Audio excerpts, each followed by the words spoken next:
Welcome to day 16 of 40 Days of Strangers on the Way. Today I am introducing you to one of my favorite people from college. I met him in a political science communications class, and he actually stood up for me. And it really just taught me a lot about the voice that we can give to those who may not have one. And so, without further ado, Timmy, a considerate classmate, amplifying your voice. Speak out on behalf of the voiceless and for the rights of all who are vulnerable. Speak out in order to judge with righteousness and to defend the needy and the poor. Proverbs 31, verses 8 through 10. Sophomore year in college, during the 2008 election, I enrolled in a campaigns and politics class. I initially intended to major in political science, but changed my major to communications that fall. So I jumped at the chance to take a class that included both of these passions. On the first day of class, we all took a seat at the desks lined in rows, and our professor declared, "Pop quiz." We all froze. "Just kidding," he laughed. "But you will be taking a test today. Don't worry, it's not for a grade."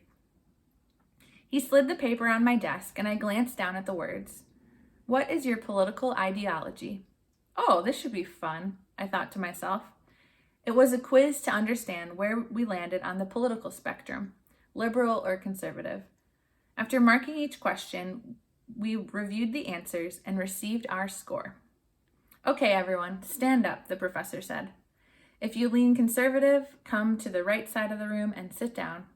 If you lean liberal, come to the left side of the room and sit down." We picked up our backpacks and belongings and shuffled to our new spots. Showcasing their youth and arrogance, several students shot comments at the other half of the room as they sat down. Tension began to build. "And now for your first assignment," our professor said. "If you lean conservative, you are now a Republican. If you lean liberal, you are now a Democrat. Congratulations. Republicans, you have 20 minutes to come up with a list of reasons why Democrats are right.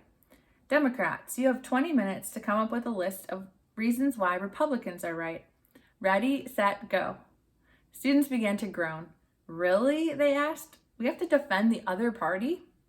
"Yes, and you have 19 minutes remaining," our professor replied. 20 minutes flew by, and before we knew it, it was time to present our cases. Each group reluctantly shared ways the other group helped the nation. It was quite humbling and a bit heated. At one point, a student began to speak about the worthlessness of soldiers. Now, I don't think that's really what he meant, but my cousin had just gone overseas and my heart felt pretty tender. I quietly said, "Hey, you don't know the full story. My cousin is overseas right now." I felt my lip quiver when all of a sudden another student came to my defense. "Hey man," he said, "listen to her. Soldiers are risking their lives every day. If you don't agree with war, that's okay, but there are humans risking their lives for our nation." "Okay, calm down everyone," the professor interrupted. "Let's continue with our presentations." After class ended, I noticed the student who spoke up for me a few steps ahead in the hallway. I caught his eye. "Hey," I said, "thanks so much for speaking up for me back there. I really appreciate it." "You're welcome. Someone's got to keep all these future politicians in line," he joked. "My name is Timmy." "I'm Lauren," I smiled. "Nice to meet you. I'll see you in class on Thursday." We parted ways, and as the semester went on, that day in class stood out in my mind for a long time. Timmy and I went on to become great friends, and we're still connected a decade later. To this day, I remind him of that story and thank him for his courage. Although it seemed like a small interaction, Timmy gave me a voice when my voice wasn't strong enough to defend itself. And for that, I will always be grateful. And so now let's wonder.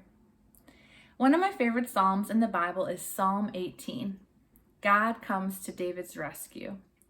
I invite you to read that Psalm today and picture yourself in that story. Picture God rescuing you. You could even pause this right now and just read Psalm 18. And I encourage you to read it out loud and envision it as you read it.